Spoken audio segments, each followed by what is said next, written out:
Tras revocar, fíjense que había una reserva de 12 años decretada por la Procuraduría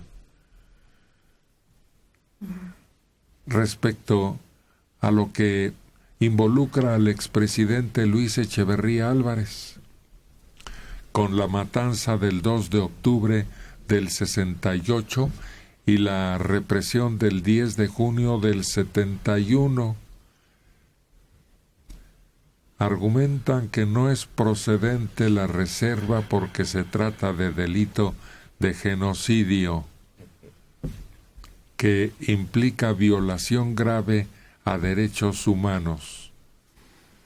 Total, la comisionada presidenta del INAI sostuvo que la divulgación de estos datos permite a la sociedad conocer la verdad histórica de los hechos, lo que ocurrió en 68 y en 71, toda vez que reservar la información causará un daño mayor.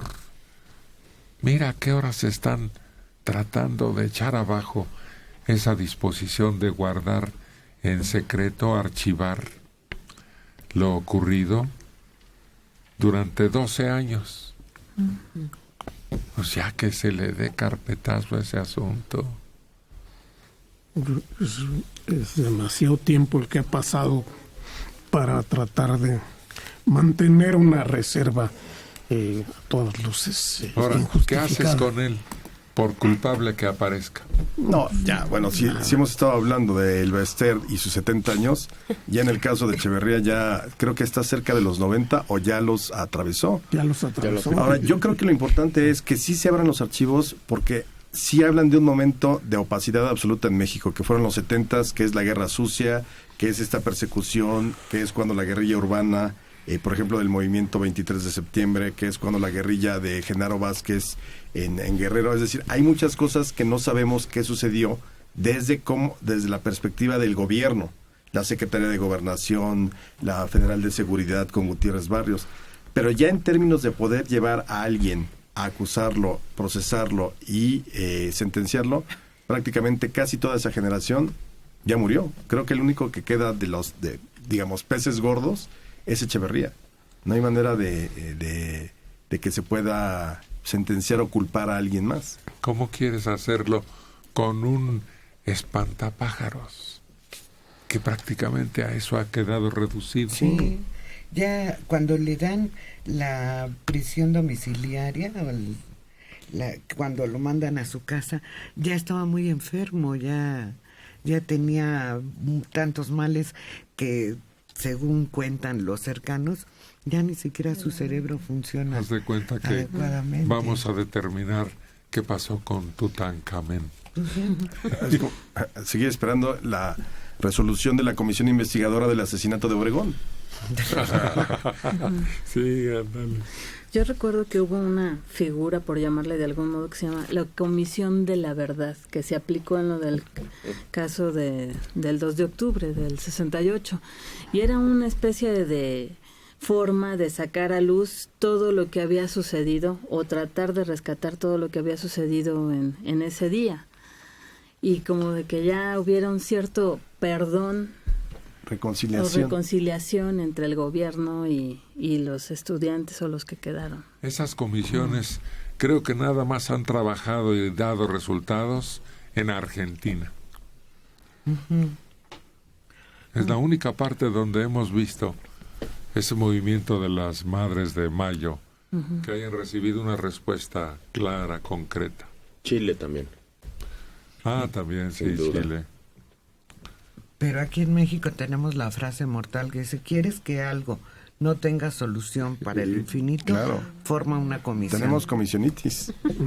Ahora, lo que queda es el juicio, el famoso juicio de la historia. Ya la historia se encargará que verdaderamente, pues no, quizá a las madres de los desaparecidos, a las familias, pues desde luego no les va a complacer nunca. Pero es lo único que queda al final, porque lo que puedes hacer es juzgar a través o interpretar a través de los elementos históricos.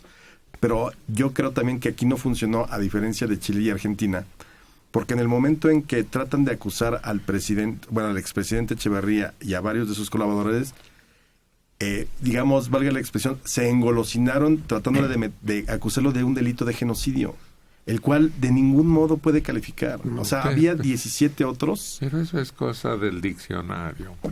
Pero al final es la ley. Los O sea, delitos. Aplicaron mal el delito y Exactamente. se volaron la barda. Claro. No pudieron. Lo hubieran acusado de asesinato. Masivo. No, Múltiple. asesinato.